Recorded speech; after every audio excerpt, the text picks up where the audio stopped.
Aye. All right. Good evening, everyone. Welcome to our council meeting for Monday, August the 23rd. We do have a fairly lengthy agenda tonight. We have a committee of adjustment meeting first, and then when that's finished, we'll move into our regular council agenda.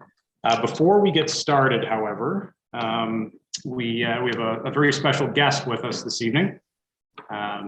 For those of you who have not yet heard of Kadisha Buchanan, she is an internationally recognized soccer star and a member of Canada's Olympic team, which just recently brought home gold from the Tokyo Games.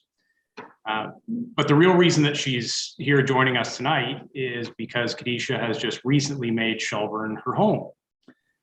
Kadisha grew up in Brampton and attended Cardinal Léger Secondary School, where she played flag football, volleyball, and basketball, in addition to soccer, which she's obviously now known for. After high school, Kadisha went on to West Virginia University, where she became the most decorated player in school soccer history. As a senior there, she won the award for the top college soccer player in the country, leading the Mountaineers to the Big 12 championships and the NCAA final, where she was also awarded the tournament defensive MVP. She was named the Big 12 Athlete of the Year and was nominated for a 2017 ESPY Award for the Best Female College Athlete. After her university career, Kadisha turned pro in 2016, where she has helped her pro team to 4 consecutive UEFA Champion League titles, as well as 4 league titles and 3 Coupe de France. In her Olympic debut in Rio in 2016, Kadisha anchored the Canadian defense and helped bring home a bronze medal. And of course, we all know how well things turned out just recently in Tokyo. Kadisha is currently in France, but thanks to the marvels of modern technology, as they say, she's been able to join us tonight for a few minutes. And I think she maybe even has her gold medal to show us. So Kadisha, in recognition of your outstanding achievements, we're awarding you with a special key to the town. Oh, wow. And our Community Excellence Award, which is sort of difficult to see, but we'll make sure that we get these to you. So the Community Excellence Award reads, on this 23rd day of August, 2021, this certificate is presented in recognition of your outstanding athletic achievement in securing the gold medal with the women's Canadian soccer team during the 2021 Olympic Games in Tokyo. Congratulations, you are an inspiration to residents of the Shelburne community. We also have an award that was provided to us by the Dufferin County Canadian Black Association, and they have asked me to award this to you on their behalf, and they would like to congratulate you with their Black Excellence Award in recognition of your athletic achievements, and they'll make sure that this award gets to you when you're back on Canadian soil. And finally, in addition, I am officially proclaiming tomorrow, so August 24th, 2021, as Kadisha Buchanan Day in the town of Shelburne. And we will be raising the Olympic flag first thing tomorrow morning to recognize that day. So Kadisha, welcome to Shelburne. Thank you. Honestly, I wish I was home to receive these acclamations, and thank you very much. I think my first goal was to buy a house, first home buyer, buy a house in Shelburne, live there for a couple of years, and then maybe sell, go to someplace else. But I think this town is amazing. I don't think I want to sell the house. I think I just want to stay there, make it my hometown, and build a family there. You guys are very welcoming, and I appreciate that. I think the town of Shelburne is beautiful. And not until I went up there and seen the house that I love the town, and I think the town is beautiful, and I think more people should know about it. Good. So when can we expect to see more of you around town? It's only 2 times. It's in the summer break or Christmas break. Those are really the only 2 times I really get to go home and to go home. So it's kind of hard. You have a home base here, and then you're playing the rest of the year. Yeah, but obviously soccer is not going to last forever, and you're going to have to settle down. So Shelburne is it's a great town, to be honest. So I'm looking forward to actually keep spending more time there and getting to know the community and the people around there. Good stuff. Good stuff. Do you have the gold medal handy? Can we see it? Yes, yes, I do.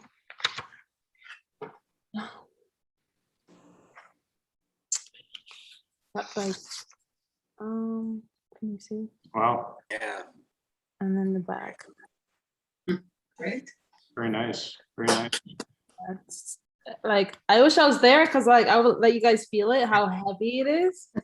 People say, why aren't you wearing your medal? I'm like, it's really heavy. Like, I don't think people wear it for more than an hour without you get like neck pain and having to go to like a chiropractor, but it's really heavy. So how did it feel to stand on the podium and hear the national anthem? Oh, it was beautiful. Just so much emotions came as obviously as you hear the anthem and thinking about the support team back home and just looking about it after how like the family celebrated it and it was recognized like on CP24. It was like cool to see that even though that the friends and family weren't in the stands, they definitely felt the win with us in that moment. So it's good to see that everyone had their own moment. And we also, the team, I had my moment, the team had a moment, but also the fans and supporters, they all had a moment. Because I was hearing when I was home, like everyone that I met up with, they had their own moment, their own unique emotions come to them. It was cool to hear like the different stories of where they were at, how they felt. Yeah. Very cool. Does any other member of council have any comments or questions for Kadisha? I just, Mayor Mills, just briefly, I just want to say, Kadisha, it's nice to see you here virtually. Obviously, you made the sacrifice, but you're used to making that sacrifice, and that's why you have the gold medal around your neck. By the way, we do have some great chiropractors in town, so if you do injure your neck, all you have to do is go right down on Main Street, and you'll find at least a couple down there. But it's just an honor. You know, we spoke over the telephone briefly, even correspondence, but to see you here and what you represent for the town, and albeit briefly here, but yet the impact is significant, not only for adults, but certainly for the young children who are going to pick up the sport and who have already picked up the sport. So thank you for being the role model that you certainly are. Thank you. And as I was obviously driving into town, like you guys have beautiful parks, beautiful fields. And I think one day when I'm back home, I'd love to like host a camp and get all the soccer girls, boys out, and have a bit of fun as well. Well, you know, I think we were just about to ask that. Perfect. How's the soccer life in Shelburne? I'm not sure about it. It's going to be booming after you, that's for sure. That's perfect. That's a goal, to inspire young girls and young boys to join the sport and have fun with it. I'll be honest with you, Keisha. Was a soccer coach and brought my kids up. I coached the under 18, and it's fantastic. It's quite a phenomenal here in town. The amount of people that do young people that do play soccer, and it is my sincere hope to see you on the field one day with those young people and inspiring them to realize that they can reach the high goals that you have reached, and that Canada can be a premier soccer country in the world. Yeah, so we got to put Shelburne on that map in the soccer world as well. I know Brampton's up there. I'm sure there's young girls and boys. I know Alliston, Deanne Rose is from Alliston, not too far off, and so we'll be very happy and very honored if I could come in and we set something up and we host like a little camp for the kids. That's great. That's great. Good. Anybody else?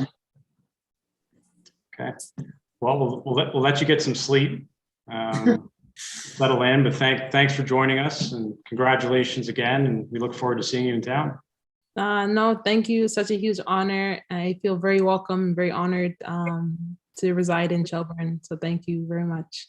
And I hope to see you guys all one day face to face and not over Zoom. Zoom is getting a bit tiring. Sorry, but we gotta. We can all relate. Right? So thank you very much. And enjoy the rest of your guys' evening as well. Okay. Thanks, Keisha. Take care. Yeah.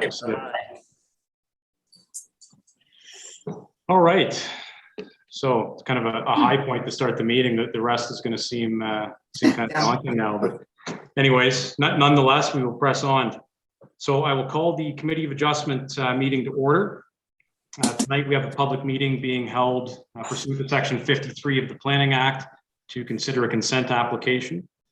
Consent application B21-03 is for the property located at 485-387 30th Side Road in the town of Shelburne.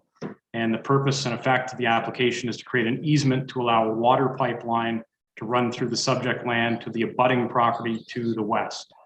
I'll now ask the clerk for the method of notice for tonight's public meeting. Notice of tonight's public meeting was posted on site at 485-387 30th Side Road.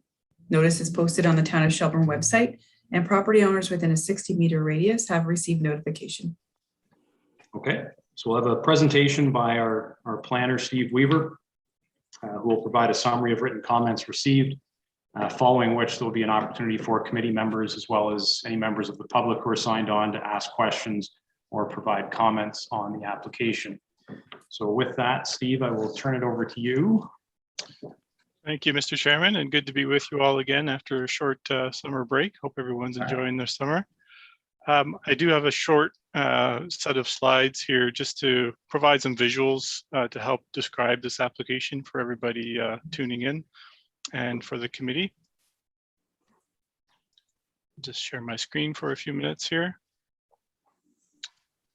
So this is application B2103, filed by Loft Planning on behalf of GOT Enterprises, Inc. for the property at 485-387 Side Road 30, which is County Road 11.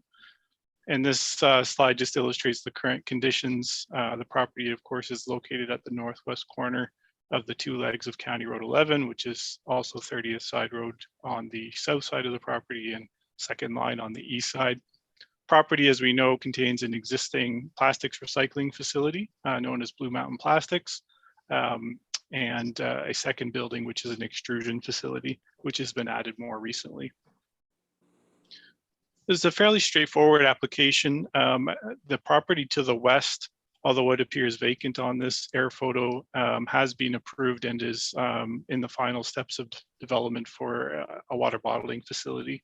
And right now, the water that is used to fill those bottles at the bottling facility is trucked to the facility from a well a few kilometers to the south in the township of Amaranth.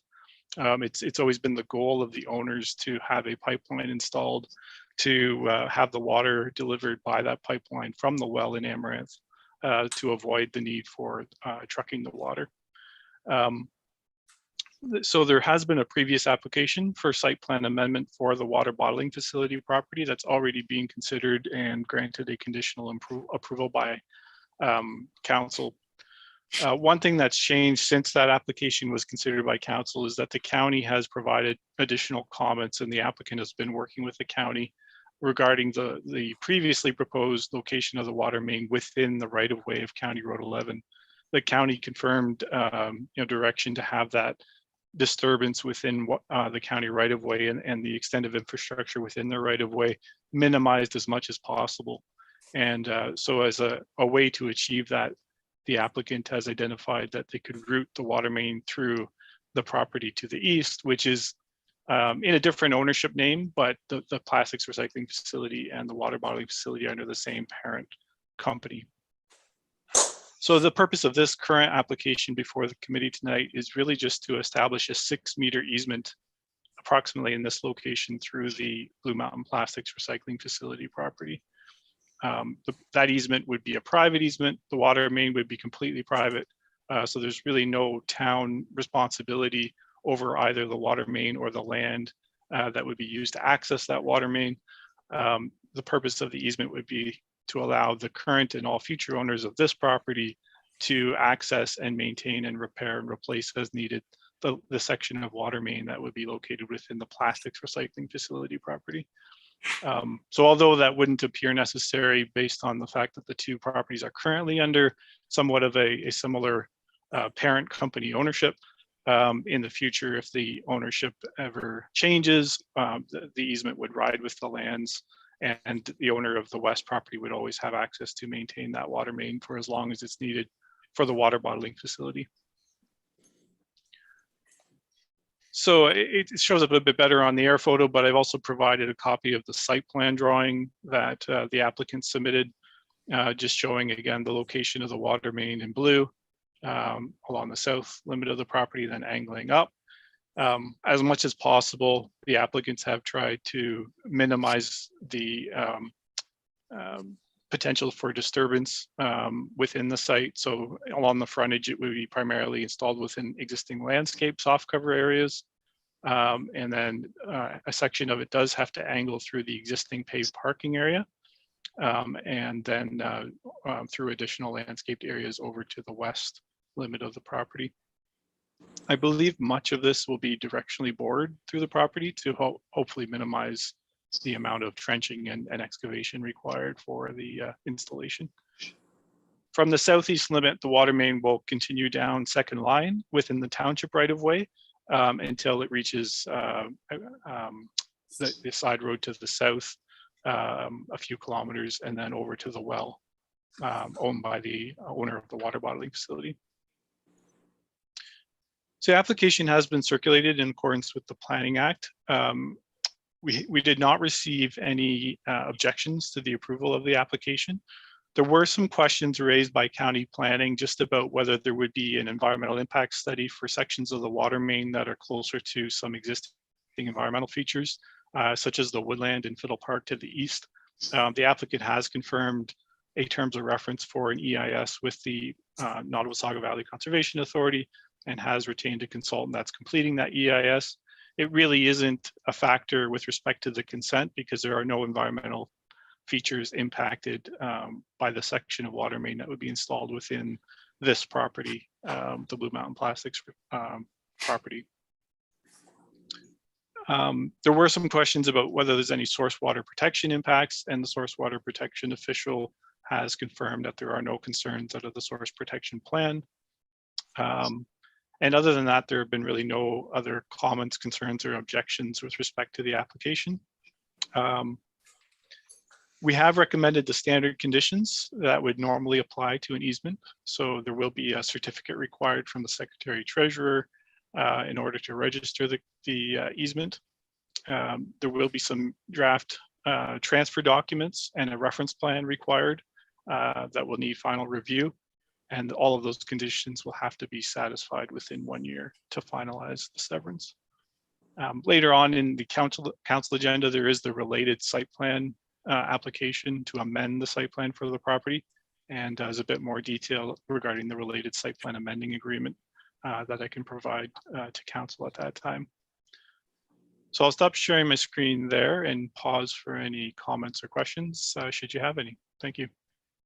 Just curious, Steve, why does it sort of take that angle through the neighboring property to the west as opposed to sort of running along the roadway further to the property line and then going north? I'm sure there's a reason. But... Yeah, so as you get into the southwest corner of the Blue Mountain Plastics Recycling Facility, there's an outlet for the stormwater management pond on the bottling facility site, and they're working around that, as well as entering the bottling facility property north of that existing pond, so that they don't have to come in under the pond or next to that stormwater management pond on that site. It's kind of the preferred location to bring the pipe into the water bottling facility property while avoiding the pond and the easement for the drainage. Anybody else? Jennifer, were there any public members signed on? No, sir, not this evening. Okay. All right.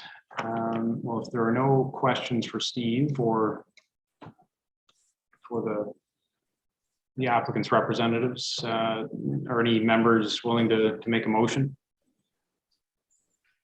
Okay, so we have board member Buffett, seconded by board member Donato.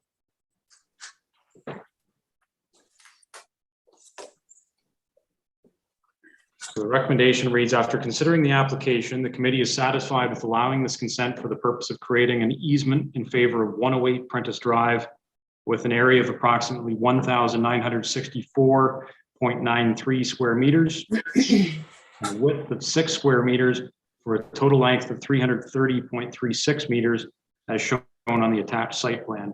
The committee, having regard to those matters under subsection 5124 of the Planning Act, resolves to grant provisional consent subject to the following conditions being fulfilled. Number 1, the Secretary Treasurer's certificate under section 53 sub 42 of the Planning Act as amended shall be issued and the Secretary Treasurer's fee be paid. Number 2, that approval of the easement documents and the draft reference plan shall be obtained at the Committee of Adjustment office, which is the town of Shelburne, and the required number of prints, which is 3 of the resultant deposited reference plan shall be received. And number 3, that the conditions are to be fulfilled and the consent is to be finalized on or before 1 year from the date of the issuance of the committee's notice of decision. And the application to be approved on conditions as stated. Are there any questions or comments on that motion? Okay, I'll call the question then. All in favor? Any opposed? That's carried. Okay. Anything else for Committee of Adjustment, Steve? No, that's all, Mr. Chairman, for tonight. Can I get a motion to adjourn Committee of Adjustment then?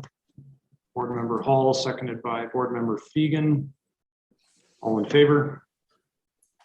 Carried. All right, so on to the regular agenda. So we'll call the regular council meeting to order, and we will start with the playing of the national anthem. So I would ask that you stand and join us for that if you're able to do so.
We would also like to acknowledge the traditional territory of the Anishinaabe, including the Ojibwe, Potawatomi, and Chippewa, and the people of the Three Fires Confederacy.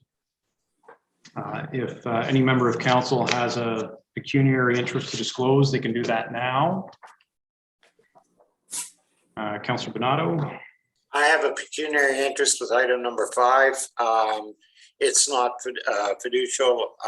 There's no money to be gained, but the proponent is my niece, and I feel that I don't want to influence council on any decisions because of that or show favoritism and decision making. So I'm going to declare conflict of interest on that item, and I will leave it at that time. Okay, fair enough.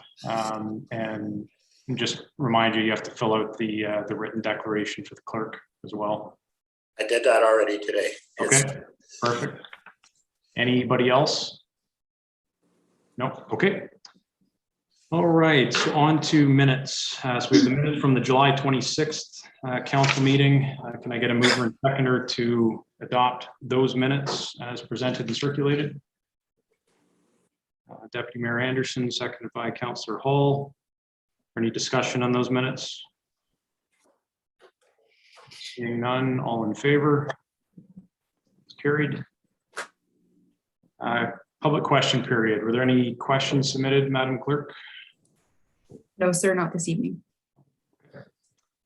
All right, so presentations. So we're joined by Kim Delahunt, who is the president and CEO of Headwaters Healthcare Center. Kim's going to give us a bit of an update on developments at the hospital. Good evening, Mayor Mills. I'm just trying to get my video on and it's saying that I can't start it because the host has stopped it. Uh-oh. So if the host could just start my video, that would be lovely. Although I can be in the dark. There we go. Start my video. Let's see if it works now. There we go. There we go. Okay. Perfect. How are you? Wonderful. And am I able to share slides? Let me see if I can share my screen if you guys Think can so. see me. Okay. Share screen. Here we go. Can you guys see There we that? Yep. Yep. Okay. Wonderful. Let me just see if I can make it. There we go. Is it big on your screen? There we go. Wonderful. Well, good evening and thank you for having me, Mayor Mills and Council. And I have to say what a treat to come on and hear Kadisha on her big win, and what an honor for the town of Shelburne. And you guys are fortunate to have such great athletes, and it is a great place to reside. So that was really exciting and I was happy to be part of that. So congratulations. So usually when I do these delegations, I am joined by some members of my board and staff. I don't see any of them on this evening, so I'm not sure if there's another way for them to join, but typically my board chair, vice chair, and some others join, but you may just be stuck with me tonight. So that's okay. I'm sure I'll be able to answer all your questions at the end. And I am very pleased this evening to share the results of our work, really to implement and advance our strategic plan. And of course, I am going to chat about the last year and the impacts that, COVID has had across our hospital. Because as you can imagine, it has certainly disrupted and affected everything we've done. So I did want to start with, this is our current strategic plan that's on the screen in front of you. And we have actually decided as an organization with support of the board that we're going to extend it for another couple of years, as it is still very relevant to everything that we do each and every day. And despite the pandemic lasting now for over 16 months, we've still been able to advance a number of items within the strategic plan, and we do find it very relevant. And as I mentioned, the pandemic has literally touched every part of our operational and financial footings and has played a role literally in every decision that we've made at Headwaters over the past year. So I thought I'd start tonight with just sharing some of the impacts that COVID has had at the hospital and how we rapidly kind of altered our operations and our response. So as you can imagine, we did set up a whole other kind of operational division informally at Headwaters to manage everything that was coming at us. And so first and foremost, that included ramping up a very busy COVID-19 assessment center. It was initially out in our parking lot, then we had to move it in for the winter elements. It still remains inside the hospital, but it's very, very busy. We obviously ensured and added a lot of extra cleaning and disinfecting right away. We have increased our lab testing. We also received a number of patient transfers from other hospitals throughout the pandemic. We have supported staff who were redeployed to long-term care facilities, as I know I talked to you guys about last time, and also within the hospital across many departments. We continue to manage and source personal protective equipment, not only for the hospital, but for a number of community partners. And then, we continue to rapidly adjust to new guidelines, new information that is released daily. And we do try to disseminate as much communication as possible to the community. So I did want to share just a couple of really key accomplishments that I'm very proud of that the hospital team has delivered over the past year. So we have now completed over 89,000 visits through our assessment center, which is huge. And we do draw from obviously outside Dufferin Caledon. Folks come from all over. We've also run more than 5,000 internal COVID-19 tests to manage flow of patients in and out of the hospital. At one point, we did have an additional 20 beds operating at Headwaters to support the influx, to support patient transfers from other GTA hospitals. So that's huge. That's like a 25% increase in our bed capacity. We, as you can imagine, we ramped up, we ramped down, we ramped up our services on and off as we continue to navigate through the pandemic. I'm really proud that we did maintain 100% of personal protective equipment levels during the pandemic. So we were very good at sourcing equipment for our staff. There's a number of additional financial elements that we had to implement to track expenses. We had to launch our assessment center booking system online and over the phone in the matter of a few days' notice from the government. It was initially just a drive-through, no appointment needed. And then obviously a number of new screening protocols, a new screening app was designed and implemented for our staff. And at one point, we had over 180 new staff in new roles across the hospital. So a huge focus on recruitment. In regards to, work with our community. So obviously working with our community and our community partners is very important to us. And it was certainly enhanced this past year. Our community paramedicine program was expanded to also now include vaccinations, and they provide support for palliative care patients in their homes. Our Hills of Headwaters Ontario Health Team's Community Wellness Council became more firmly established, and they actually implemented their Caregiver ID project, which really recognizes and validates the role of the caregiver, within healthcare. And we also, over the past year, established a 24-hour mental health coverage support system for youth under 18 with some of our partners.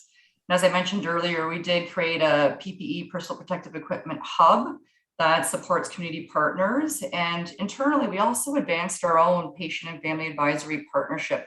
We actually involved them even more over the past year and involved them in many of our operational initiatives. In regards to our annual report, and that's the cover over there, we really worked in partnership with our patient and family advisors this year, as well as local support. So we had a local graphic designer who volunteered for time and talents to design the report.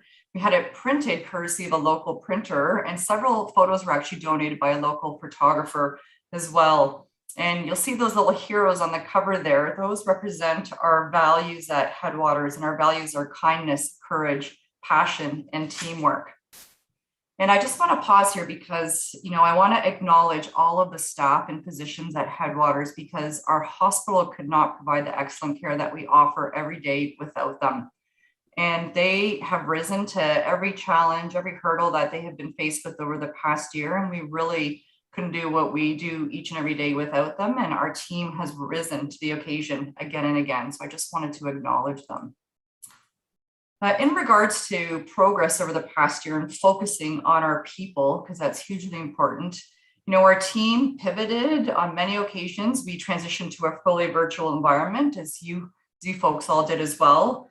I talked about the recruitment earlier. At one point, we had over 117 vacancies at Headwaters. So there was a huge amount of recruitment going on. Many were in frontline positions, and ensuring we have adequate HHR, health human resources, is really a focus for us now, as it is a provincial-wide concern and issue that many hospitals are now facing, not enough staff due to burnout, fatigue, competition. It actually is a really tough time. As I mentioned earlier, we did implement an employee screening app that allows our staff and physicians to not have to wait in the line, so we can leave the front doors and the emergency door screening for patients so that we can come in different doors. We standardized a number of processes. We were really trying to support staff by lunch and learns, trying to keep them updated on all of the information, the changes that were coming at us. And, most importantly, that bottom right picture there is a kindness cart that goes around once a week, typically, where we really are trying to acknowledge our staff any way that we can, because they have really gone above and beyond and continue to work hard. In terms of, our partners in care and our foundation and our volunteers, I am pleased to share that for our foundation, it was actually a record year for them for fundraising, as they did raise over $5 million, which really, again, speaks to the commitment of the community and our community partners and how much they support our hospital. And also it speaks to the resourcefulness of our foundation team, who had to move and pivot many of their activities throughout the past year. So I definitely want to thank them. And I definitely want to thank you as well, Mayor Mills, in your support of our foundation's municipality challenge, which is encouraging members of Dufferin Caledon communities to get active for a good cause in September to help us purchase some much needed equipment at the hospital. So thank you for that. In regards to some of our volunteers, there's our telecheck volunteers, our seconds count volunteers, our patient and family advisors, our board of directors, which are volunteers, our friendship gardens, and our spiritual care volunteers. They have all continued to provide valuable support to our community and to our hospital, for which we are grateful. Our volunteers that fall under the Headwaters Healthcare Auxiliary have not yet been able to return to the hospital, unfortunately. We have dearly missed them. And, we are working on a plan to reintegrate them back into the hospital in a safe manner.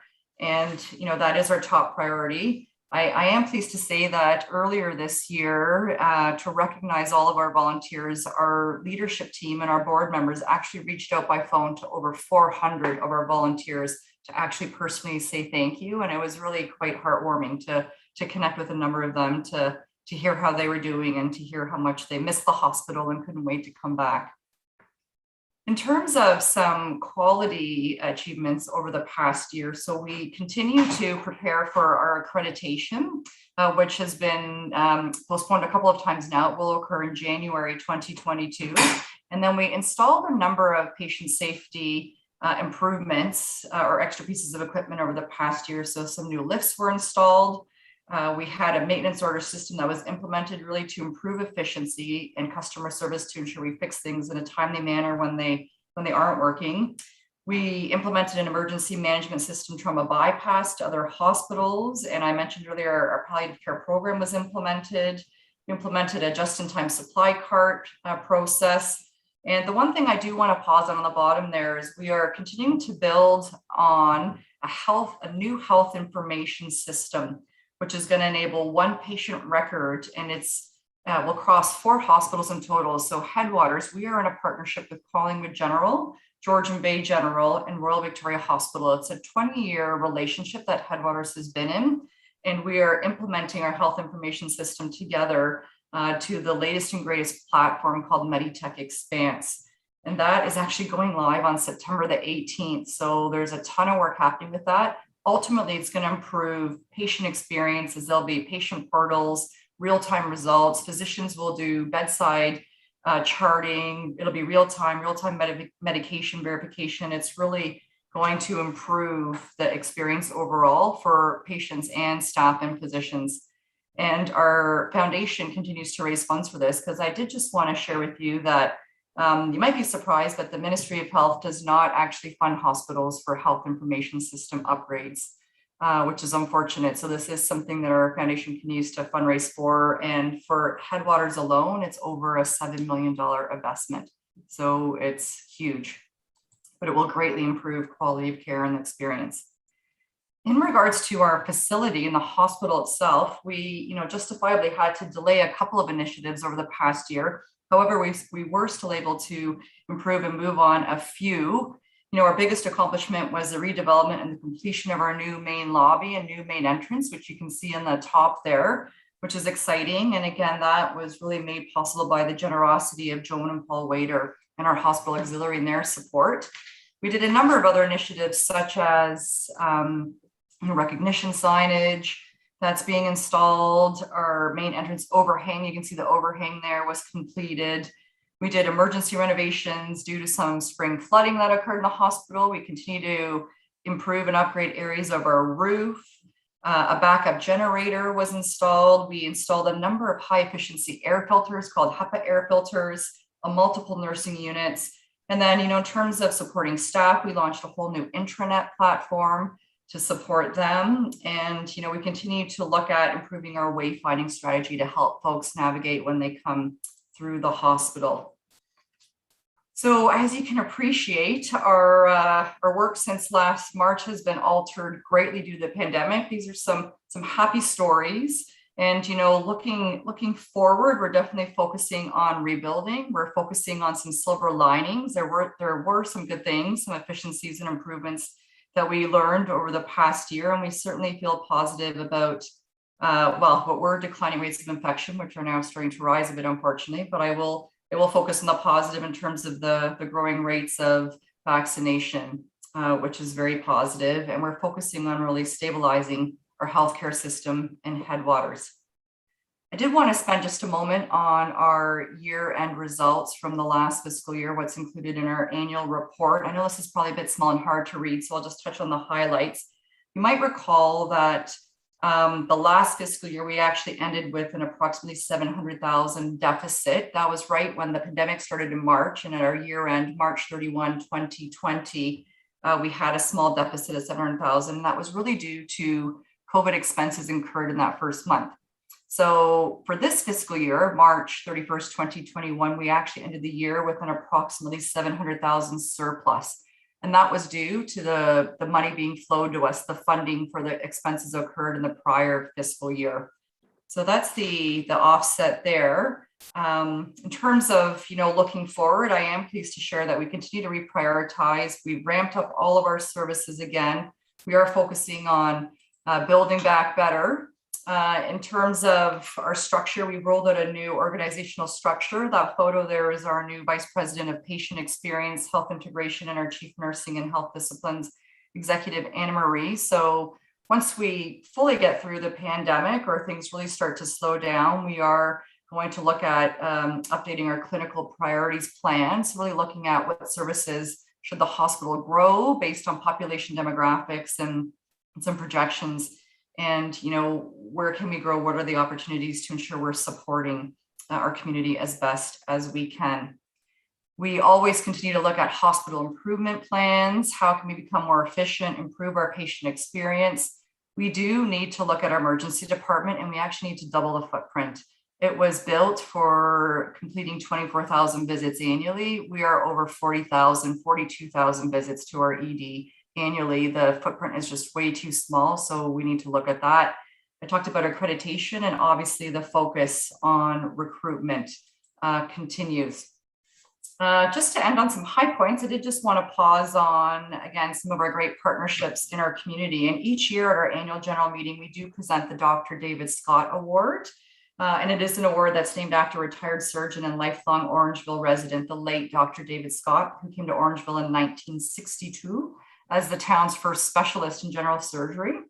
And this year's Dr. David Scott Award was given to Dr. Nicola Mercer, who's the CEO and Medical Officer of Health, Dr. Matthew Tannenbaum, who's the Associate Medical Officer of Health, and in fact, the entire Wellington, Dufferin, Guelph public health team, as they have really, gone above and beyond. They had a great mass vaccination strategy and program, and certainly we continue to rely on them to help us navigate through the pandemic. So, lastly, just to finish off, I'm sure you'll all agree that our communities are full of heroes. We all know many. And again, I just want to pause on and acknowledge the hospital staff and physicians who, are really good and go above and beyond. And I also want to thank all of you as our partners, as our municipal partners. And I am very optimistic that we're going to, come out of this pandemic with many lessons learned and many opportunities to build back better and to achieve our purpose of one community caring together. And as always, just to finish, there are lots of ways to get in touch with us. If you have any questions, concerns, anything at all, please don't hesitate to reach out. And at this time, Mayor Mills, I'm very happy to answer any questions. Thank you, Kim. Are there any questions from council? Deputy Mayor Anderson and then Councillor Bonato. Thank you, Mayor Mills. And thank you, Kim, for your presentation. I think it's just another reminder of the tremendous work that you and your staff are doing at Headwaters. And as a true leader would do, always speaking about the work of others. But this doesn't happen without great leadership. So I want to thank you for that. But I just wanted to speak momentarily, just for a bit rather, on, you mentioned the spiritual team, and I've really had I want to highlight that just a little bit. I've had the pleasure to work with Diane Lawson, who's running up the chapel. And the reason why I mentioned that is because her and her team is really excited to ensure that the chapel is really inclusive, recognizing that our community is growing and increasingly becoming diverse, and the instrumental role that the chapel plays when it comes to patient well-being. And so we've had several meetings, and we've had the opportunity to invite leaders from the South Asian community, the Muslim community. And so far, things are going quite well. But that doesn't happen, once again, without the leadership and the vision that you have permeated throughout the hospital. So kudos to you and your team. And I just want to say, keep up the excellent work. Thank you very much, Deputy Mayor Anderson. And yes, Diane is amazing. And I know she's heading up that spiritual care multi-faith committee, and it's such a great vision she has. And as you mentioned, I'm fully supportive of that because we have to continually evolve and ensure that we are representing all the diversity in all of our communities as best we can. So thank you for that. I'm glad it's going well. Thank you. Councilor Bernardo. Thank you again for your presentation. Very informative and great work that your team and yourself are doing at the hospital. My question is on actually a few questions on the patient part. When you are putting in the internet, do the patients themselves have availability of internet when they're at the hospital? Yes, they do. So we have bedside terminals, something called the health hub. So there is a like a TV on an arm that goes over their bed in the hospital. So I do know that when visitation was not allowed during the pandemic, we actually offered it free to all patients. So they could surf the internet, they could even actually, if they could connect with family through visits, through chat and all that kind of stuff. So I'm not sure if we're charging in. Normally it's a fee for service, but I do know for a long time we offered a free of charge, but there is a terminal beside each and every bed. Yes. Okay. My next question is regarding the expansion of the hospital. With the growth of our community alone, and I know Orangeville itself is still expanding, and Grand Valley. Would you be looking at a different spot, or do you have enough land there to do the actual expansion of that hospital? Yeah, that's a great question. So we are fortunate that we do have land around the hospital. Unfortunately, some of it's on the hill that goes down to Highway 10, but we do have some land. We also have the ability to build up. So as you know, Headwaters is only 2 levels. So I think we could certainly go up, do some patient towers if we needed to. We definitely need to look at that for parking. Parking is often a challenge, not so much these days, but before COVID, parking was a huge challenge. I think as we expand, we also need to incorporate parking, likely expanding up as well, likely. So far, I feel we have enough land. I'll share a little tidbit with you all. When Headwaters was built, it was actually built for 102 beds. We are funded right now for 73 beds. So you heard me say earlier how we flexed up at one point by 20 more beds. That's because we actually have the physical space. We just needed the funding. So there's still opportunity within the footprint to add some additional beds. We just need the funding. However, stuff like the emergency department needs a whole bigger footprint. We need to totally redo that. And there's a couple other units that I think we need to redo. So I think it'll be a combo of both. Once we nail down we have to do the assessment with the population demographics, the projections, and then we also need to look at what are the clinical services that Headwaters really needs to offer, and then go from there. My final question is, with the last part that you commented on requiring the funding, how much help can we as a town and community pressure our provincial government to give you some of that funding? Please feel free to pressure them as much as you'd like. I welcome any and all support on that front. I was just actually chatting with our MPP, Sylvia Jones, on Friday, talking to her about some of these pressures, and the ED footprint was one of them, certainly mental health and addictions. The pressures coming into our hospital daily is a big one. We need some beds, we need some more supports. There's a number of things I chatted with her about. So feel free. So we as a town, for example, or a council, by putting forward motions and whatnot, would be of great assistance, I gather. You would, and trust me, I will certainly reach out, and I may need to. When I do go for a capital project for ED reno, I may actually reach out to Mayor Mills, and we'll see if we can get a letter of support included. So thank you for the offer. Oh, absolutely. Thank you. So when did your tenure as president and CEO start, Kim? It started October 1st, 2019. So I had about 5 months pre-pandemic. So I'm coming up on my 2-year anniversary. Yeah, yeah. And, I'm sure in it's some been a ways whirlwind. it seems much longer than that, but yeah. Yeah. How is staff holding up? I mean, we're 17 months, I guess, more or less into this pandemic. I mean, you talked a little bit about burnout and some of the things you guys are doing, but generally speaking, how is morale these days? Yeah, I'm not going to sugarcoat it. I wish I could, but I won't. Staff are tired. They're tired. They're burnt out. There's not enough staff. You know what I mean? Like, we each and every day we're looking at our staffing levels. I'll share with you too another tidbit. We just looked at our sick time, because you've probably seen there's been a few articles lately. SEIU, one of the unions, is going to negotiations, and they're really advocating hard about a provincial directive where we're not allowed to give more than a 1% increase to anybody. It's coming out of the government. So they're advocating hard because they feel that now more than ever, staff need more recognition, more of an increase and all that. So they're picking up on everything. And we actually had to use some of our EMS staff in Emerge a couple of weekends ago to help out, because the number of sick calls we're receiving has more than doubled over last year this time. So we looked at our sick hours year over year, and that's common across all hospitals. So Headwaters is not alone. It's the same everywhere. We're challenged to fill shifts on some days and to cover all the shifts. So we're pivoting. We're if we need to look at moving staff around, whatever we need to do, we're doing. We will never put patient care at risk. But it's been a challenge on a couple of days in particular, right? Long weekends become a challenge. So we're looking at recruitment strategies, retention strategies, creative models of care, team-based care. We're looking at anything and everything with input from our staff, but they're tired.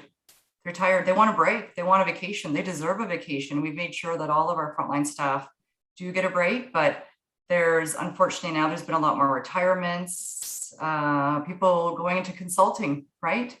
It's tough. So yeah, we're doing everything we can, but we're not alone. This is a provincial issue, unfortunately. Councillor Wagner? Yes, thank you very much, Mayor Mills. Thank you very much, Kim, for your presentation. It was wonderful. Actually, you're hitting sort of right on the topic that I was actually maybe going to ask about regarding staff as well.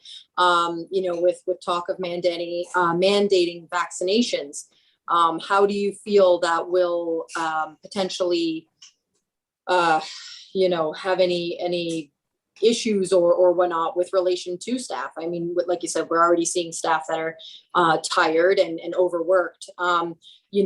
Are you finding within Headwaters that, most staff members are compliant with vaccinations, or do we expect to see some staff let go or quit? I just, wondering if this is going to be a little bit of an issue with relation, to staff. Yeah, it's a great question. So I don't know yet fully the impact at Headwaters. The provincial directive requires us to have a plan and to implement the antigen testing on any unvaccinated staff as of September 7th. So we have an internal timeline that we put out asking all staff and physicians to disclose their status by August 31st, which is next Tuesday. So that gives us a few days to then figure out. So I don't know if, there's 5 people or 200 people that are unvaccinated. I don't know the stats just yet. They're coming in on a daily basis. So it's funny, there's been a couple of provincial calls about this. So the unions, apparently the nurses union, the unions, you probably saw in the papers, the OMA, the Ontario Medical Association, a lot are in favor of mandatory vaccination, which is interesting. And I know, and there's been a few hospitals that have actually gone ahead and they've mandated it. We right now are following the provincial directive, which has the 3 options, right? You're either fully vaccinated, or you provide a medical note, or if you're unvaccinated or don't provide evidence, don't provide medical note, then we have to do weekly testing on those staff to check their COVID status. So that's where we're starting. We're going to follow the directive. I do think it may evolve across the province over time, but that's where we're going to start. But I don't know yet whether it's 5 staff and 5 positions, or 20 and 20, or 200. I really don't know yet. We'll know soon. Yeah, but so to your question, so it's funny because there was talk about that. So I mean, anywhere in healthcare, it's consistent, right? The directive is a directive. So for, they can't leave Headwaters and go to another hospital because it's the same at another hospital, or it could be mandated. However, will some of them retire early or say, whatever? Maybe. I don't know. It's a really good question. I think we have yet to see the impact. All in all, there's a lot of talk about the timing. It's tough, right? And I'm sure you've heard, there's a lot of talk about wave 4 and the cases are on the rise. So I don't think we're not out of the woods yet, unfortunately. For sure, for sure. Do you know what testing method you will be using at Headwaters for the unvaccinated staff? I don't yet. We're looking at our options. There's a few options, so I don't know yet. We'll know by September 7th for sure. Okay. All right. That's wonderful. Thank you so much. All right. Any Deputy Mayor? Yeah, just as a follow-up to that, Kim, would it be fair to say that at least when it comes to frontline workers in the hospitals, at least notionally, the idea with the mandatory vaccination for staff would seem to me is to protect the most vulnerable people who may have immune systems that are compromised, etc. And to your point, this is the reason why these unions have decided that on the behalf of their members, that they feel that this is mandatory. In fact, the province hasn't gone to that level as of yet, and these unions are actually saying that the province needs to step forward. But would that be a proper way of characterizing the notion for mandatory vaccine is really to protect the staff that are vulnerable in your hospital? Yes, so that's definitely based on the scientific evidence. That is the notion that it is more protective and protecting the vulnerable. Definitely. Okay. So the flip side of that, that we hear when folks debate it, mandatory versus non-mandatory, is that there is, I heard a great analogy today, that there's a greater risk of someone coming in who's unvaccinated and spreading it to a large number of patients or staff than the flip side of having the mandatory. So that's, I think, what it's based on when folks talk about mandatory versus unmandatory or not mandatory. It's the risk. Exactly. Thank you. Based on the scientific evidence. Okay, well, thanks again, Kim, and please pass along our gratitude on behalf of the town of Shelburne to your team and all of the staff there that are continuing to do what you do to keep us all safe. So thank you very much. Thank you very much for having me. Have a nice evening. Anytime. Yeah. Thank you. Bye-bye. Can I get a motion then to receive the report as presented? Councillor Bernardo, seconded by Councillor Hall. All in favor? It's carried. Okay, any council inquiries this evening? Councillor Wagner. Hi, yes, thank you very much, Mayor Mills. Just a couple here that I've received from some community members. I guess this would be directed, both of them most likely would be directed at for Jim. I had a community member reach out wondering when the lights are going to be working at Colonel Phillips and I guess we could classify it as Highway 10 North. The concern is many people are treating it as a four-way stop because I guess they're just not maybe fully paying attention and don't realize that the lights are covered and therefore nothing should be taking place except people who are trying to turn left or right off of Colonel Phillips should be waiting until the way is clear.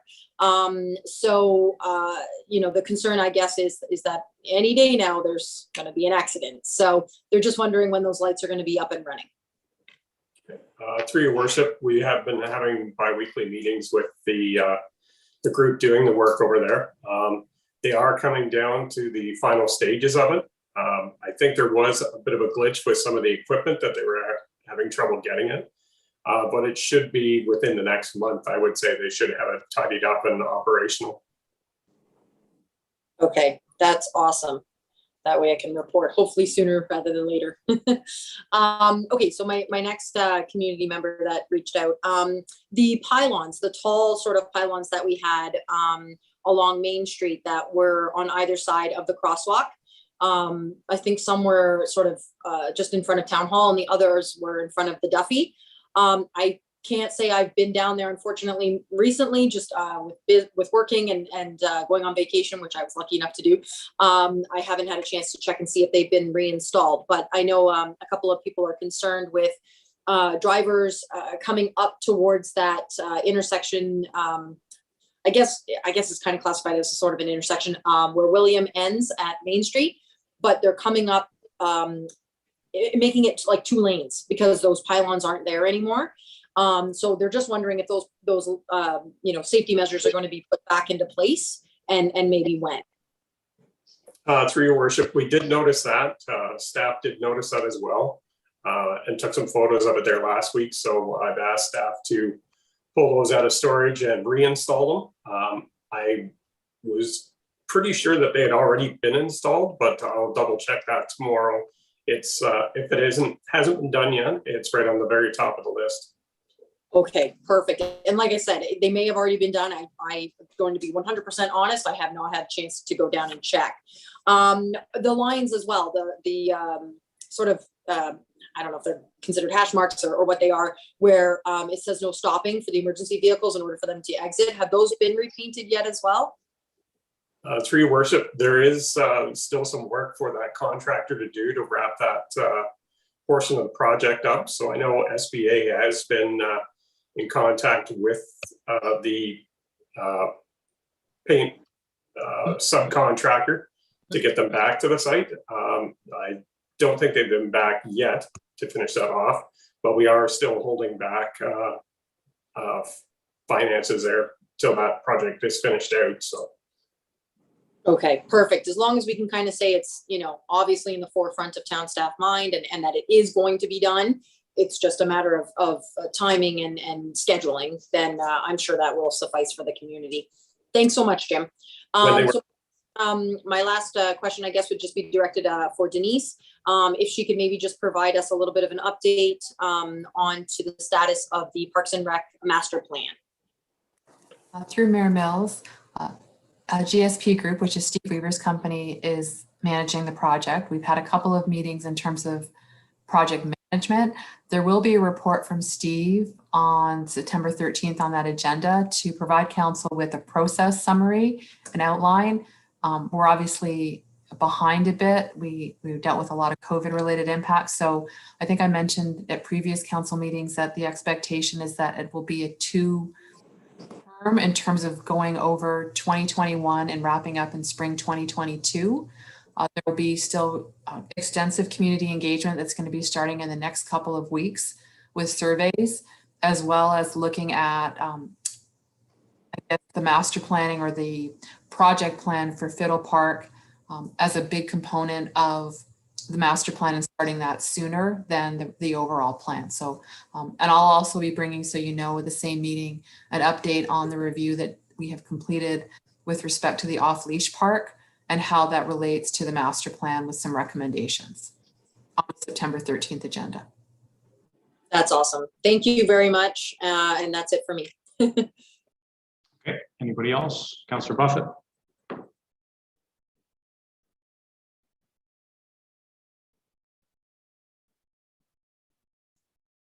Second.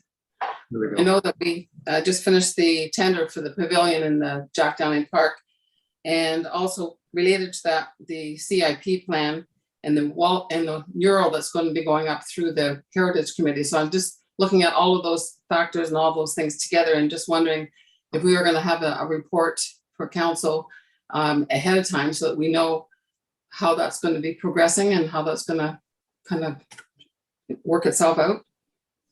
I'd like to maybe direct that to Denise. So we're still evaluating, and we have a meeting this week on the RFP and the submission that we received. Because it's within the purchasing policy requirements, there wouldn't be a report coming back to council on the award of that, but it would be something that we would consult with you as the Heritage team to make sure that there's compatibility. We have to go through all of the structures that were submitted and determine which one is the most consistent with what the vision of the park development looks like. But I can assure you that it's going to have a more heritage feature to it, that it will be more historic in image and concept planning.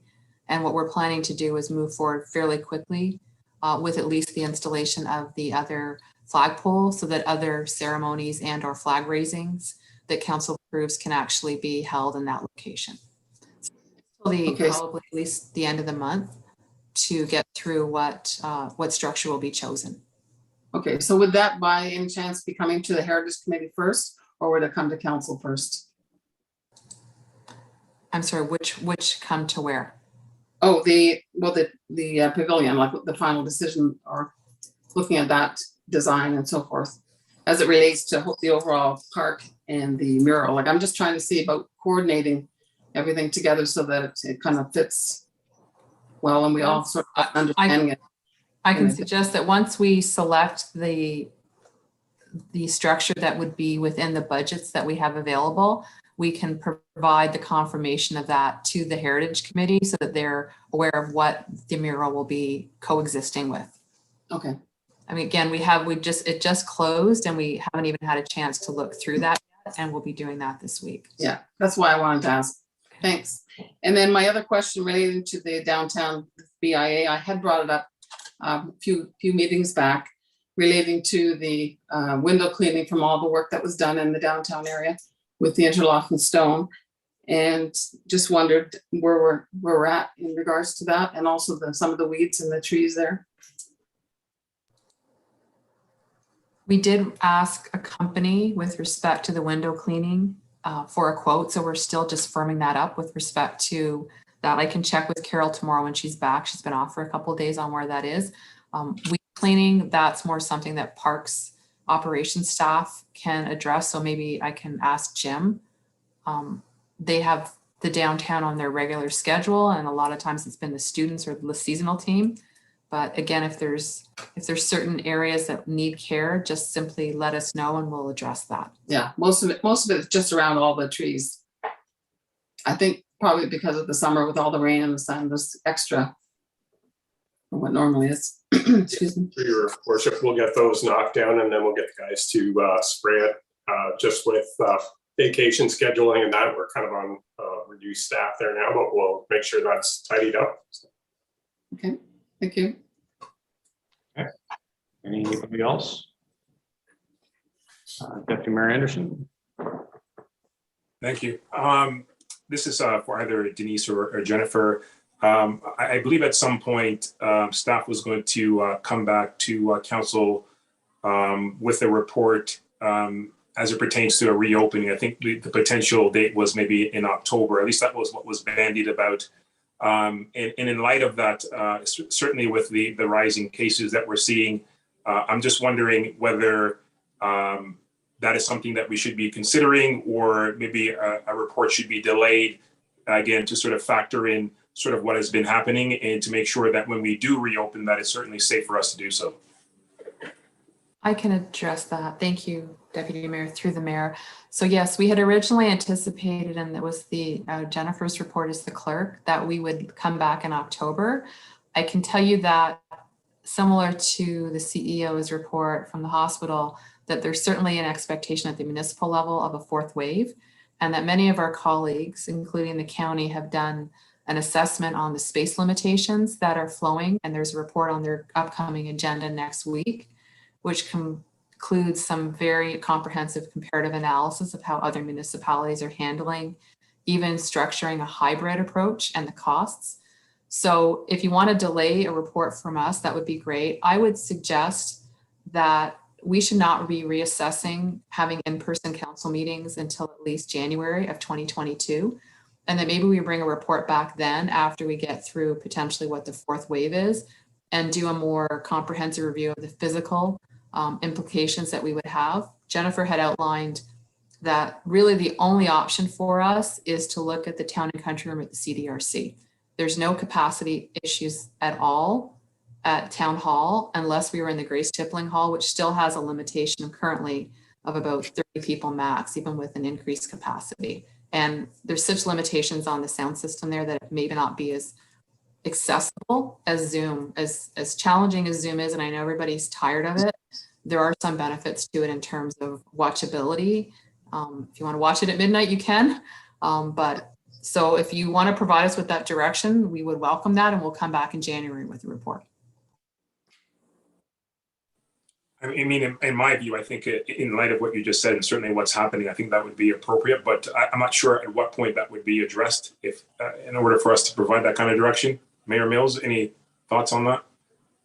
Yeah, I mean, I'm quite fine with holding off. I know initially we had talked about sort of a, you know, October post Labor Day reassessment, but you know, as we just heard from Kim from Headwaters, you know, and just sort of looking at the daily trends that we're seeing, you know, I don't think it's much of a stretch to assume that we're likely headed towards what they're calling the fourth wave.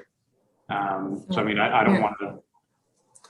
I should apologize. When I say direction, I don't mean you need to have a formal motion. I mean, council, Yeah. there's times where we say we're going to bring a report back, and due to unforeseen impacts, we don't. So I guess this would just be something that we're acknowledging, and that staff wouldn't intend to bring that report back until January 2022. Yeah, and I was just going to say, I don't see having staff waste a bunch of time at this point, you know, providing a report just for the sake of providing it. So let's sort of ride this out and get through the first part of winter, and then we can reassess it with fresh eyes after January 1. So any other inquiries before we get rolling with the regular agenda? Oh, okay. All right, so first up is a report from our planner regarding the application for site plan approval, SPA 21-05 for DOT Enterprises. So Steve. Yeah, thank you, Mayor Mills. So this is just the accompanying site plan report with that relates to the consent that the committee just heard. So I won't spend a lot of time on it.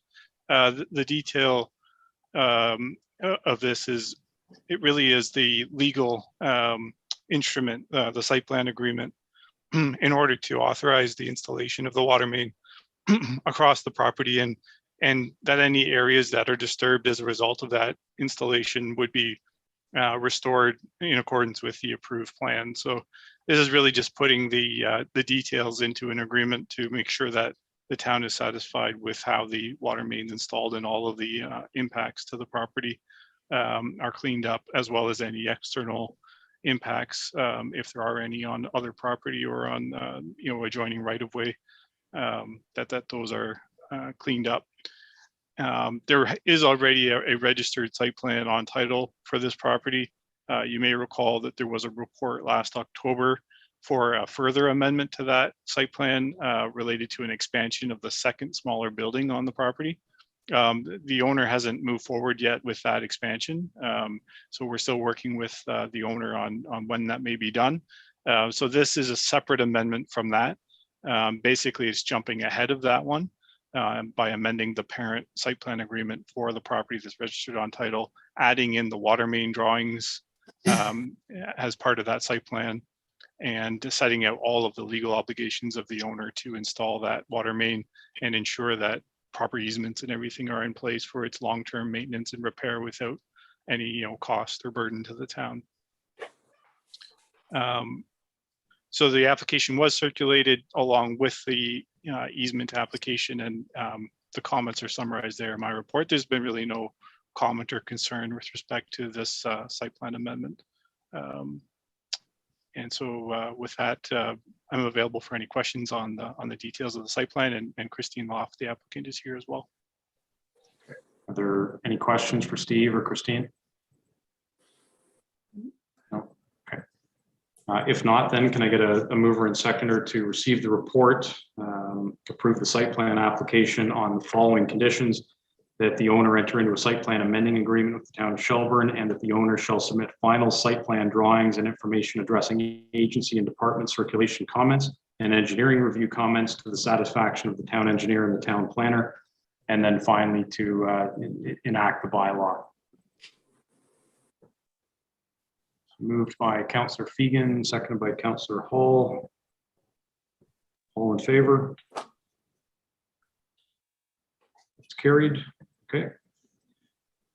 All right, Steve, next is the part lot exemption application for Highland Village. Yeah, and this is for the final set of townhouse and semi-detached lots and related easements for that subdivision.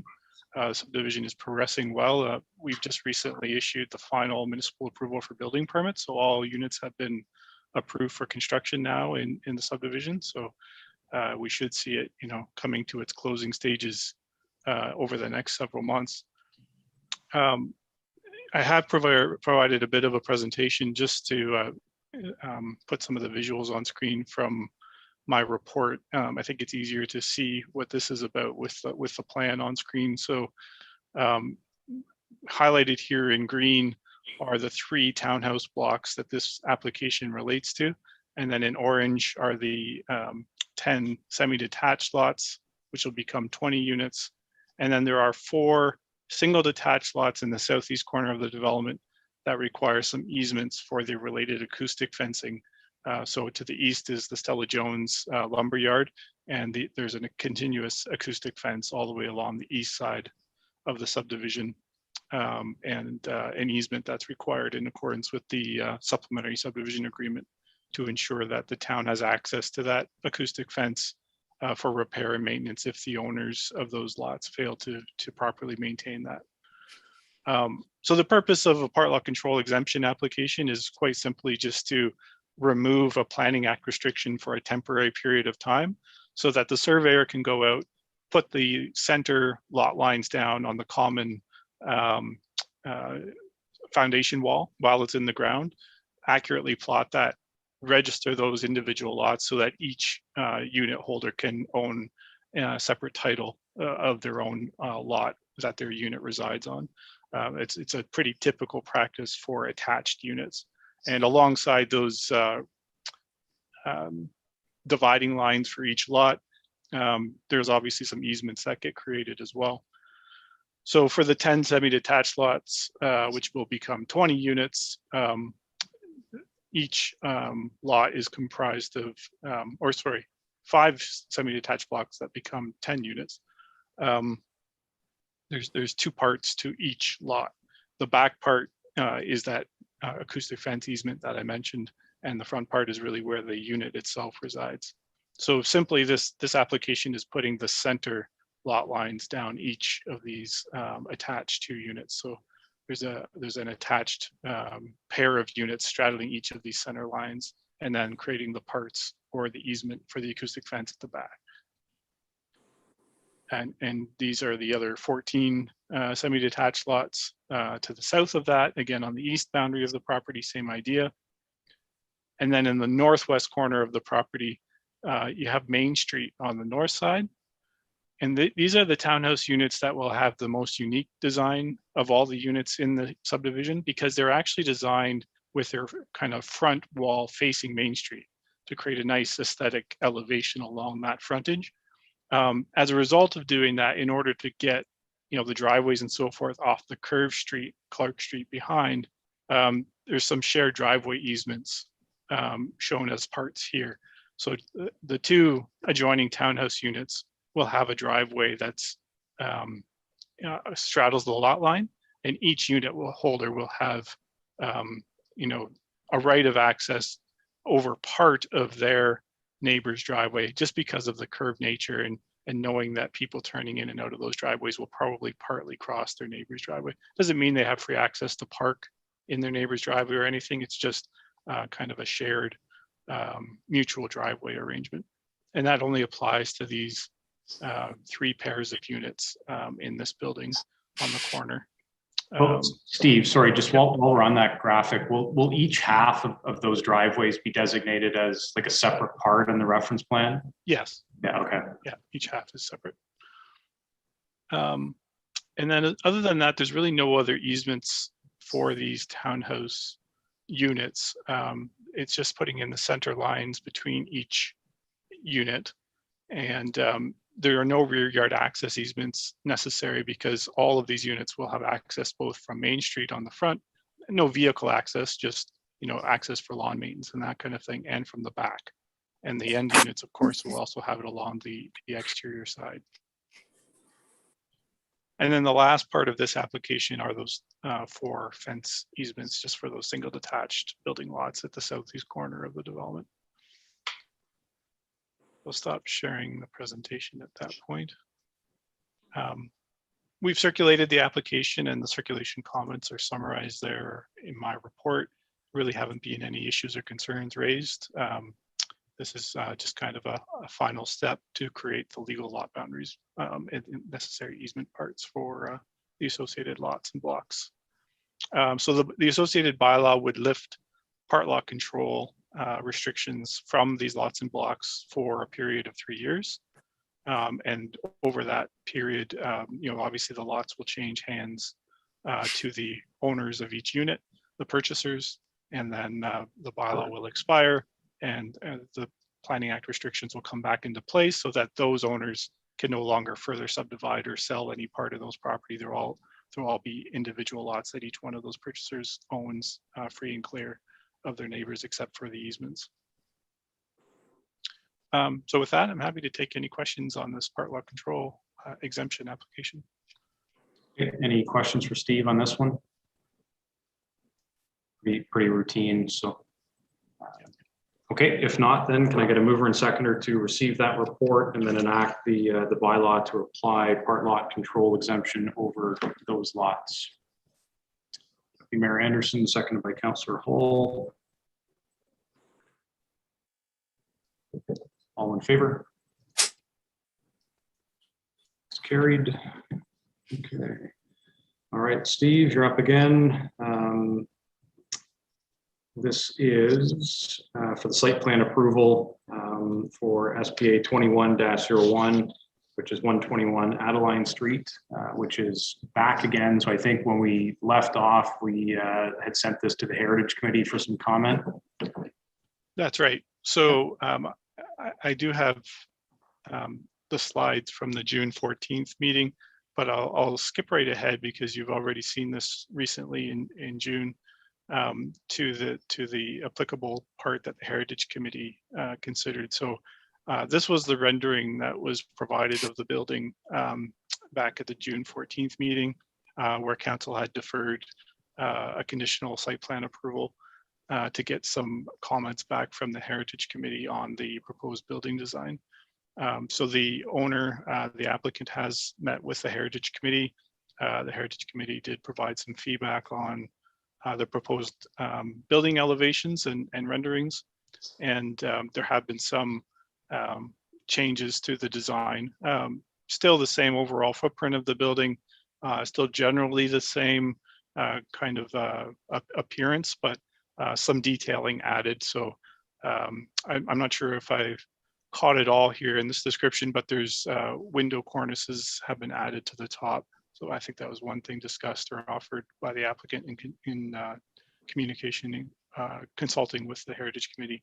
An additional window over on the Adeline Street frontage beside the main door to the commercial unit, and some framing and detailing of the sign boards over each entrance and over the main commercial unit at the front. I'm not sure if there's really been much else in terms of the overall design. It's just some detailing that's been added. The Heritage Committee did, there was no formal resolution from that meeting, but the Heritage Committee did advise that they were satisfied with what the owner had provided in terms of some additional detailing on the building design.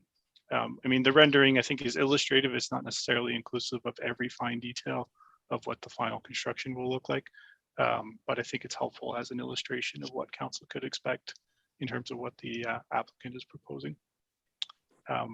So other than that, the bylaw and agreement are substantially the same as they were presented in June. The updated rendering has been referenced in the updated agreement, so that this again indicates what the council would be conditionally approving.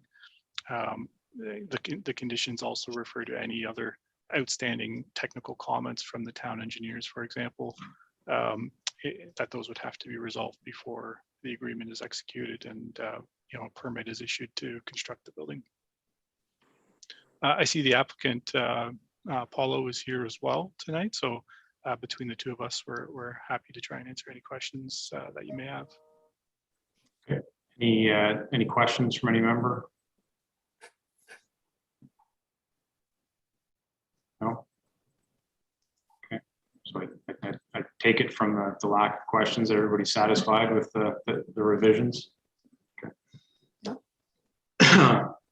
So that being the case, we'll ask for a mover and seconder then to receive the report and approve the site plan agreement conditional upon the owner entering in to an agreement and the owner obtaining confirmation sufficient to reserve servicing capacity by the town engineer for stage 1 area and allocation of servicing for the proposed mixed use building, including 1 commercial unit with approximately 50 square meters of gross floor area and 3 residential units prior to municipal approval of the building permit. And then obviously just the enacting of the corresponding bylaw. Is there a mover and seconder for that? Councillor Wagner, second by Councillor Buffett.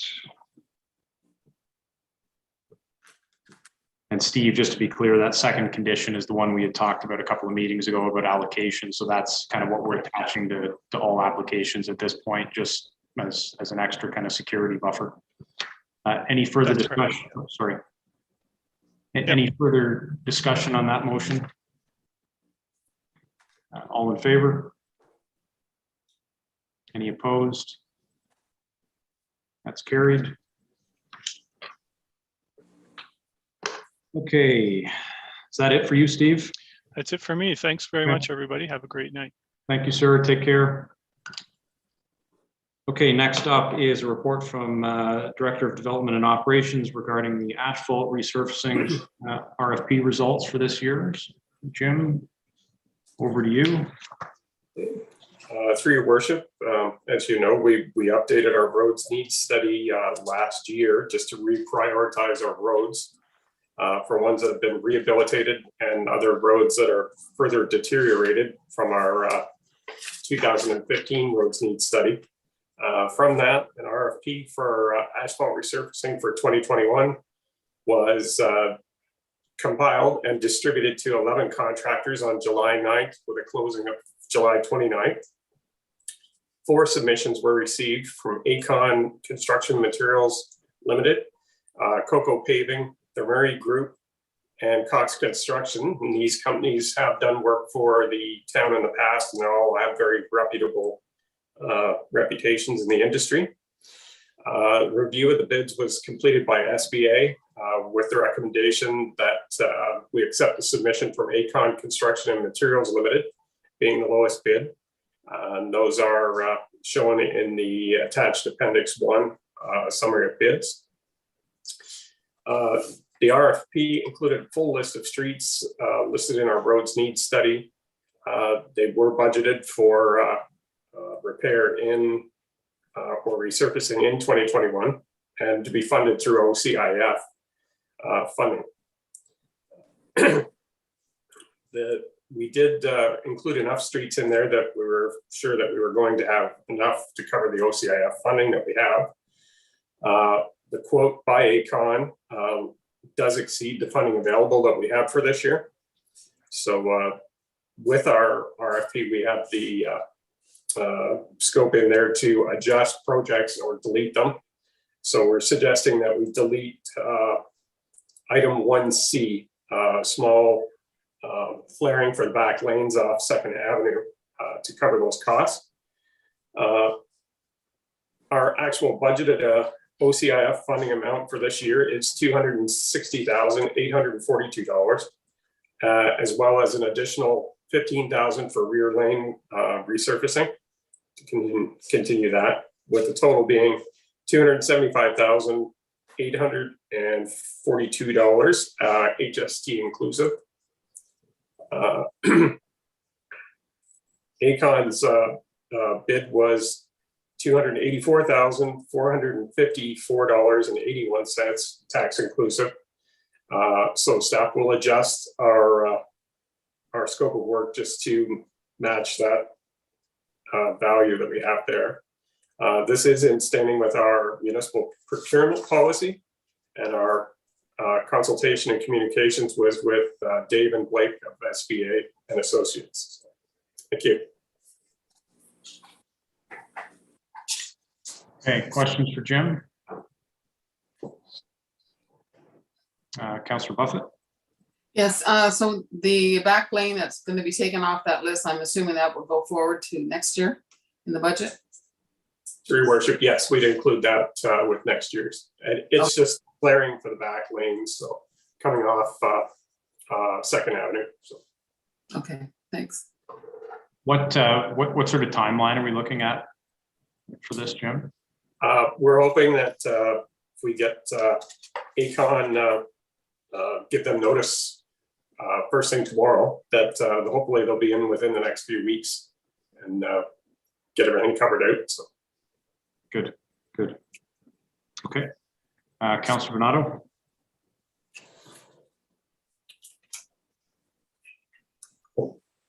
With the resurfacing of the roads, Jim, are we going to give notice to the people that parking on the road will not be allowed at that point in time, so that they have time to find other alternative parking spots?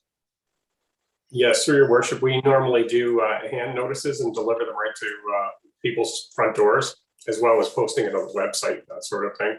And municipal 511, so we'll make sure that we do give them notice on that. Okay. Anybody else? No. Okay. Can I get a motion then to receive the report and to award the 2021 contract for hot mix asphalt to ACON Construction Materials Limited with an upset limit of $275,842 HST inclusive, to match the $260,842 in OCIF grant funding, plus the 2021 budgeted amount of $15,000 for the laneway resurfacing. Councillor Bernardo, seconded by Councillor Buffett.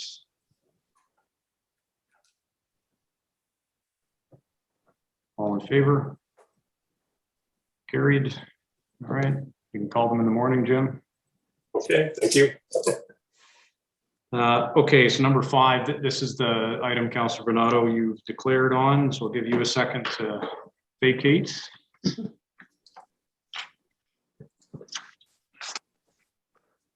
And I'll ask Jennifer just to explain what it is we're being asked to consider. Through your worship, I'll give a high-level overview of the report in front of you this evening.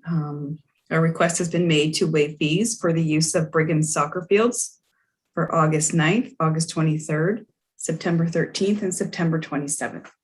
The waiving of fees must be approved by council.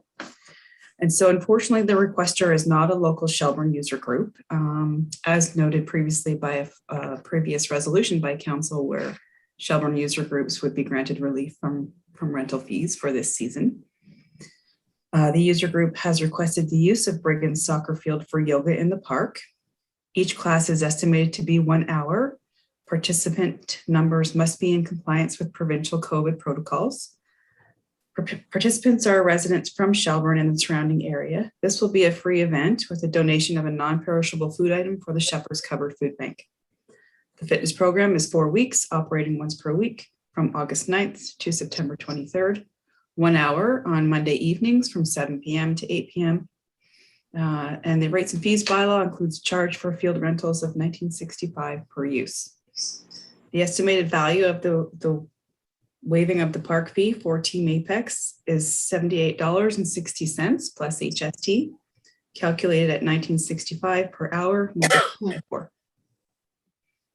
So that's your high-level overview. Happy to take any questions. We're just looking for direction from council, whether this waiving of fees request is approved. So is Team Apex Real Estate basically just sponsoring the event? They're running and hosting the event. Oh, okay. All right. Thoughts? Deputy Mayor?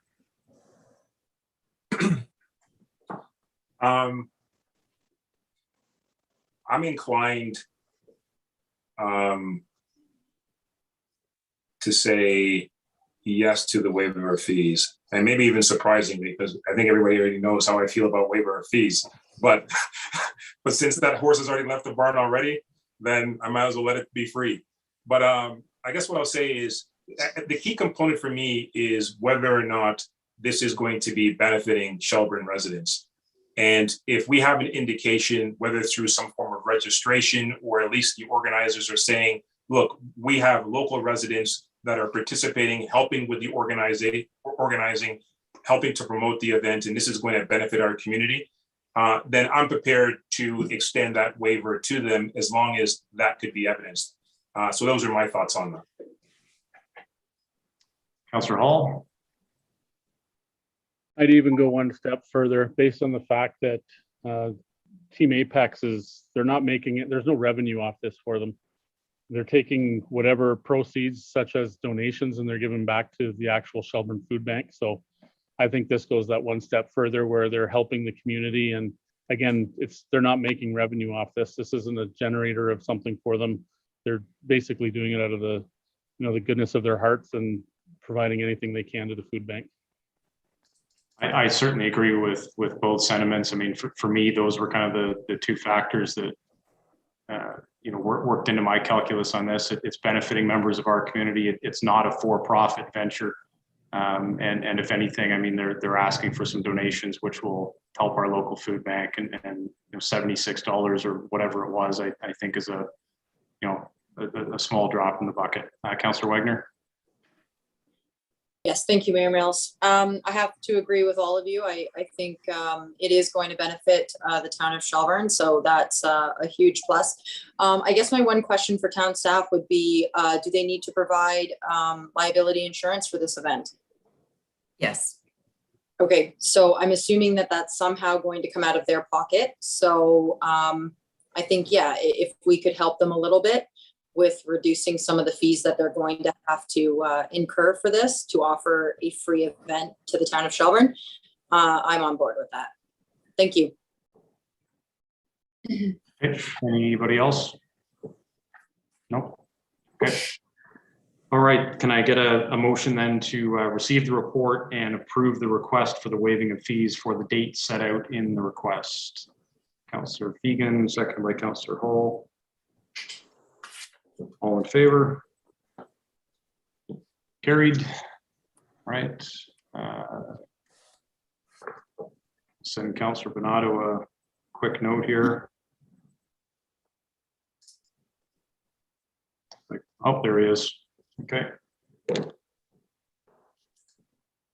All right, we're back. Okay, next is the bylaw for council's consideration being bylaw to enter into an agreement with Her Majesty the Queen to receive community, culture, and recreation grant funding. Jennifer or Carrie, who's going to Carrie? Hi. So this is the CDRC roof grant that we finally just now got the agreement for. And it's for total eligible expense of just over $711,000. And they are going to start their engineering and getting the RFP ready this fall to go out in the spring. Okay. Any questions for Carrie on that one? Okay, can I get a mover and seconder then to enact that bylaw? Councillor Bonato, second by Councillor Fegan. All in favor? Carried. And lastly is a bylaw to execute an agreement with Integrated Maintenance and Operations Services for winter maintenance of the connecting link. So this is the service that provides winter maintenance on provincial roads. We do this on an annual basis, I believe. Jim, did you want to speak to this one, or Jennifer? That's correct, Your Worship. This is an annual agreement. Sorry, Jim. That's okay. All right, can I get a mover and seconder then to enact that bylaw? Councillor Hall, second by Councillor Fegan. All in favor? It's carried as well. Okay. All right, notices of motion for this evening. Deputy Mayor Anderson. Thanks, Mayor Mills. And I just submitted the wording to the clerk, so she has it already. But in essence, what I'm asking is for, well, let me just provide a little bit of context before I talk about what I'm asking for. So we heard the president or the CEO of the hospital talk about the fourth wave, confirming the reason for, from a science-based perspective, the reason for the mandatory vaccinations. And we've heard over and over again in the news with respect to private businesses, the federal government, and even Vaughan, if I'm not mistaken, is now entertaining having a vaccine policy where it is mandatory for municipal staff, including elected officials, to be vaccinated. And that, in my view, makes sense because, like frontline workers, we are also public facing and dealing with members of the public on a regular basis. And so in my view, that makes sense. And so with that being said, the notice of motion that I'm putting forward is for staff to look into or to investigate the feasibility of a similar vaccine policy that would apply to current staff, inclusive of elected officials, because to me, it would make no sense to burden staff with that, and then elected officials don't have or are not living up to the same standard. So including municipal staff, all of municipal staff, current municipal staff, and new hires. And I'm asking for such a report if possible. And I tried to give enough time, considering that staff is coming back with a report in January. So I'm suggesting that something even if it's on a preliminary basis, if something could come back in January of next year as to, again, whether this is possible or not, and maybe what other municipalities may be doing as well. And I see that Denise is on screen. So I don't know, Denise, if you want to comment on that at all, but that's what I'm asking for in the notice of motion. I think any sort of comment will reserve for the actual consideration of the motion at the next meeting. Fair enough. So, okay. Yeah, so we'll leave that on, and then Jennifer will just get you to include that on the agenda for the next meeting. I haven't seen the wording yet, but sorry, Jennifer, did you have a question? I'll need to read the notice of motion into the public record for tonight's meeting. Okay. If it's okay with you, through your worship, I'll Sure. Yeah, go ahead. read it. Be it resolved that council directs staff to look into the feasibility of a mandatory vaccination for all current municipal staff, inclusive of elected officials and new hires, and report back to council in January 2022. Okay. So that'll be on the agenda for the next meeting. Thank you. And then you had another notice of motion, I believe, that you had circulated earlier. Oh, yes. Oh, well, this is already on the agenda. I'm assuming this is the one you're referring to? Yeah. Yeah. This is regarding, so there's an amendment to the notice of motion as it reads right now. And I did send something in the morning to advise everyone so that we weren't surprised when I made the amendment, or at least proposed the amendment. So initially this was to rename a parquet, and now I've inserted, as you know, to rename the soccer field after Khadijah Buchanan. So there's a couple of points I want to make. I know that Walter is seconding the motion, so I'm sure he'll have a few comments he would like to make himself. But let me just start off with this after hearing her today. Just sorry, one sec. Just in terms of process. So I know in speaking with you earlier today, it was your intention you want this motion or your request is to have this motion considered tonight. Yeah, so Walter will speak to that, but that's correct. That's correct. Whether there's an opportunity for that to occur, we'll certainly see. So before we get into speaking to the merits of the motion, we have to okay. See. Yeah, sure, absolutely. So absolutely. I think what we'll do, and Jennifer, correct me if I'm wrong, but we'll read the motion first as it currently stands. So if you want to read out your most current iteration of the motion. I don't know if I actually have, well, in any event, it is for staff to I'm just going off from memory here. So Jennifer, I don't know if I submitted something, but in any event, here it goes. It's for staff to consider the renaming of the, I think I put it, the soccer field at Greenwood Park after Khadijah Buchanan, the Olympic gold medalist. There was something to that extent. So that's the I guess the pith and substance of what I submitted or probably submitted earlier. Okay. And just to be clear, it was Thunderfield. Thunderfield. Okay. Thunderfield, that's correct. Yes. Yes. All right. And Councillor Bernardo was seconder. You're fine with that? Yes. Yeah. So as is the case always with notices of motion, when there's a request to consider it the same night, that requires unanimous consent from council. So before we get into debating the merits of the motion, I'll ask, are there any objections to considering this motion this evening? If there are, then by necessity, it will be moved to the agenda for the next council meeting. If there are no objections, then we can go ahead, allow the mover and seconder to speak to it, and then open it up for any question or debate. So are there any objections to considering this motion this evening? Councillor Wagner? Yes, Comment, thank you. or that's an objection? It's an objection. Okay. All right.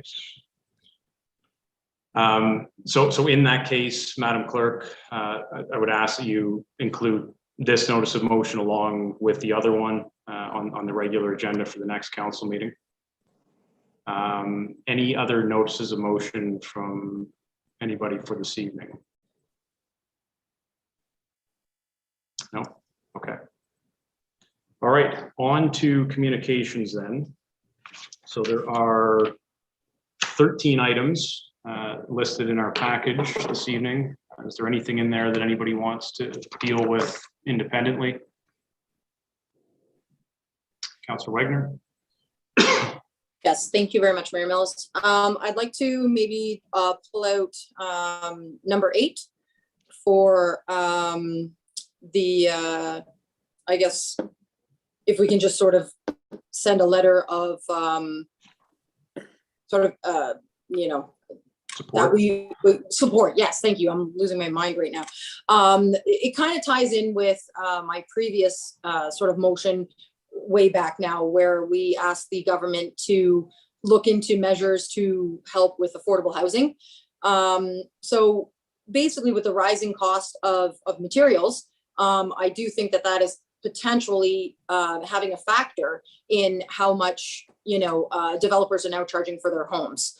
So you know, if we could have the government sort of step in and maybe have a look at what can be done in order to, you know, sustain a certain level of pricing regarding these materials.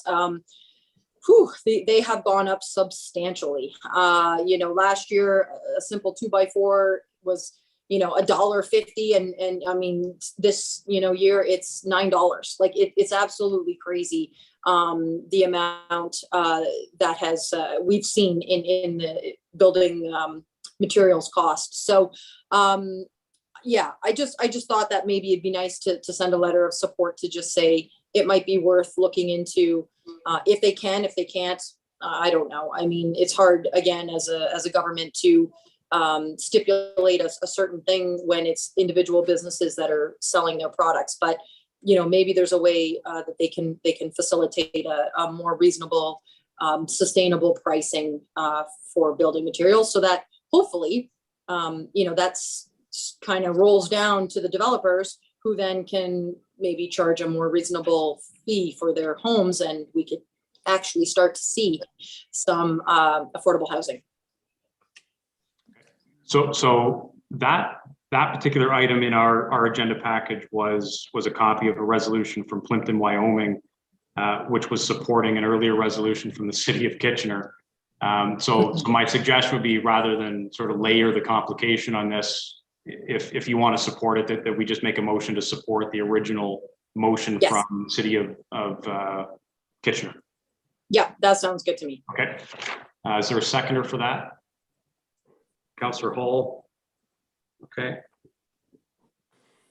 All in favor? Carried. Okay. And then the second one I'd like to maybe pull out is number 11. And again, this just sort of a letter of support in order to continue with facilitating the reconciliation, acknowledge. I think that they've got sort of a good idea here to potentially ask Ottawa to, help out and support the families of those that now we are seeing with, I think it's well over 5,000 children now from the residential schools. So I guess at that point, it would just be a sort of another letter of support. Okay. So that is a motion in support of the resolution from Huron Kinloss. Is there a seconder for that one? Councillor Hall again. Okay. All in favor? It's carried. Okay. Thank you very much, everyone. Anything else from the list? Okay. Can I get a motion then to receive the remaining items listed under communications for information? Councillor Fegan, seconded by Councillor Buffett. All in favor? It's carried. No closed session. Can I get a motion to enact the confirming bylaw? Councillor Bernardo, seconded by Councillor Buffett. All in favor? It's carried. And finally, a motion to adjourn. Councillor Hall, seconded by Councillor Fegan. All in favor? Carried. Okay. Thank you all. See you soon. Yeah.